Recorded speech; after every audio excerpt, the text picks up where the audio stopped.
السلام علیکم ورحمۃ اللہ وبرکاتہ۔ سورۃ اعراف، آیت نمبر 94 ٹو 99۔ اعوذ باللہ من الشیطان الرجیم، بسم اللہ الرحمن الرحیم۔ ہمارا آج کا سبق انبیاء علیہم السلام کو بھیجنے کا مقصد۔ اللہ تعالیٰ فرماتی ہیں وما ارسلنا فی قریۃ، اور ہم نے کسی بستی میں نہیں بھیجا من نبیشن کوئی نبی، الا اخذنا اہلہا مگر اس کے رہنے والوں کو ہم نے پکڑا، بالبأساء تنگی کے ساتھ، والضراء اور تکلیف کے ساتھ، لعلہم یضرعون تاکہ وہ گڑ گڑائیں۔ اور ہم نے کسی بستی میں کوئی نبی نہیں بھیجا مگر اس کے رہنے والوں کو تنگی اور تکلیف کے ساتھ پکڑا تاکہ وہ گڑ گڑائیں۔ انسانی بدن کو نقصان پہنچانے والی چیزیں، بیماری، مصائب، جنگ وغیرہ، تو وجہ کیا تھی کہ وہ اپنی شامت اعمال سے آگاہ ہوں اور اللہ تعالیٰ کی بات مان لیں، سیدھی راہ پر آ جائیں۔ ثم بدلنا مکان السیئۃ الحسنۃ، پھر ہم نے اس بدحالی کی جگہ خوشحالی بدل کر دی، حتی عفوا وقالوا، یہاں تک کہ وہ خوب بڑھ گئے، وقالوا اور انہوں نے کہا، قد مس آباءنا الضراء والسراء، کہ یہ تکلیف اور خوشی تو ہمارے باپ دادا کو بھی پہنچی تھی، فأخذناہم بغتۃ، تو ہم نے انہیں اچانک پکڑا، وہم لا یشعرون، اس حال میں کہ وہ سوچتے بھی نہ تھے۔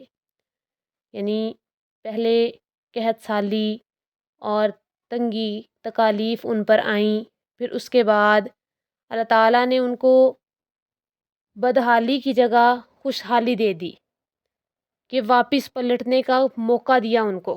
قحط کے بجائے اللہ تعالیٰ نے ان کو وافر مقدار میں چیزیں دیں، بیماری کی بجائے اللہ تعالیٰ نے تندرستی عطا فرمائی، آبادی بھی ان کی خوب بڑھ گئی، مال و دولت آ گیا، بجائے اس کے کہ وہ اللہ تعالیٰ کی نعمتوں کا شکر ادا کرتے۔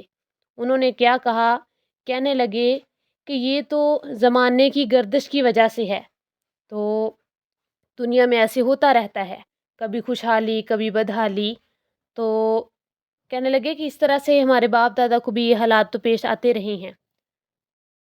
اللہ تعالیٰ فرماتی ہیں کہ ہم نے انہیں اچانک پکڑا، وہم لا یشعرون، اس حال میں کہ وہ سوچتے بھی نہ تھے۔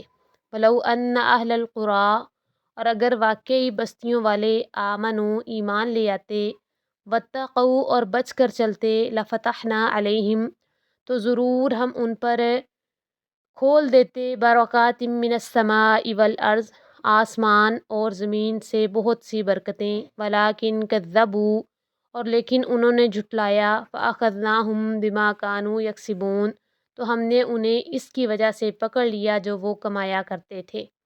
یعنی واقعتاً اگر بستیوں والے ایمان لے آتے، جو اللہ تعالیٰ نے حدود مقرر کی ہیں ان کی پابندی کرتے، تقوی اختیار کرتے، تو وہ برکات سے محروم نہ ہوتے، لیکن انہوں نے جھٹلایا، تو اللہ فرماتی ہیں جو وہ کمایا کرتے تھے اس کی وجہ سے ہم نے ان کو پکڑ لیا۔ افا آمینہ اہل القریٰ، تو کیا بستیوں والے بے خوف ہو گئے، ان یأتیہم بأسنا بیاتا، کہ ان پر آ جائے ہمارا عذاب، بیاتا راتوں رات، وہم نائمون، اور وہ سوئے ہوئے ہوں۔ یعنی اللہ تعالیٰ فرما رہے ہیں کہ اللہ کا عذاب سونے کی حالت میں بھی آ سکتا ہے، تو کیا وہ اس بات سے بے خوف ہو گئے ہیں کہ اللہ تعالیٰ وہ سوئے ہوئے ہوں اور ان پر عذاب بھیج دے۔ اوا آمینہ اہل القریٰ، اور کیا بستیوں والے بے خوف ہو گئے ہیں، ان یأتیہم بأسنا، کہ ہمارا عذاب ان پر آئے، ضحن دن چڑھے، وہم یلعبون، اور وہ کھیل رہی ہوں۔ یعنی راتوں رات سوئے ہونے کی حالت میں بھی اللہ کا عذاب آ سکتا ہے اور دن کے وقت بھی آ سکتا ہے۔ افامنوا مکر اللہ، پھر کیا وہ اللہ تعالیٰ کی خفیہ تدبیر سے بے خوف ہو گئے ہیں۔ فلا یأمن مکر اللہ الا القوم الخاسرون، تو اللہ کی خفیہ تدبیر سے بے خوف نہیں ہوتے مگر وہی لوگ جو خسارہ اٹھانے والے ہیں۔ اللہ تعالیٰ کے مکر خفیہ تدبیر سے مراد کسی شخص کے خلاف ایسی خفیہ تدبیر کرنا ہے کہ جب وہ عین اس کے سر پر نہ پہنچ جائے، اسے کوئی ہوش ہی نہ آئے، کوئی پتہ ہی نہ چلے کہ شامت آنے والی ہے۔ تو یہ خفیہ تدبیر چونکہ کافروں کے مکر اور فریب کے جواب میں ہوتی ہے یا ان کو سزا دینے کے لیے کی جاتی ہے، تو اس لیے اس کو مکر بھی کہہ دیا جاتا ہے۔